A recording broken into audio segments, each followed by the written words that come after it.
बहुत सारे लोगों का मसला होता है कि उनकी गर्दन में दर्द होता है, उसमें से आवाजें आते हैं। इसकी सबसे बड़ी वजह क्या होती है कि आज हम लोग ना बुक रीडिंग तो निकाल दें, जब हम लोग मोबाइल यूज करते हैं ना, मोबाइल क्या होता है, मोबाइल हमारा नीचे होता है, गर्दन हमारी उसके ऊपर होती है।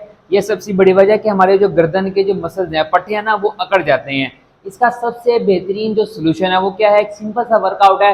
आप अपनी डेली रूटीन में लेकर आएंगे तो इंशाल्लाह से जो आप लोगों का जो गर्दन का मसला है ना, वो दुरुस्त हो जाएगा। आप लोगों ने क्या करना है, एक दुपट्टा या बेल्ट कोई ले लेनी है जो इजीली आपको अवेलेबल हो। आपने क्या करना है, उसको अपनी गर्दन के पीछे डाल लेना है। अब दोनों हाथ आपने यहाँ पे रख के उसको आगे तरफ खींचना है, अपनी गर्दन को पीछे की तरफ लेकर जाना है। जितना ये पीछे जा सकती है उतना आप लोगों ने पीछे लेकर जाना है और वहां पे उसको होल्ड देकर रखना है। अब यहाँ पे आप होल्ड दे सकते हैं 5 सेकंड्स का, 10 सेकंड्स का, 15 सेकंड्स का, इतना आप लोगों ने होल्ड देकर रखना है। और यहाँ पे क्या होगा, ऐसा ऐसा ना इंशाल्लाह चंद दिनों में आप देखेंगे, सुबह और शाम में एक एक दो दो सेट इसका लगा लें, चंद दिनों में आप लोगों का जो गर्दन का मसला है ना, गर्दन में दर्द होता है, अकड़ाव है, वो दुरुस्त हो जाएगा। जैसे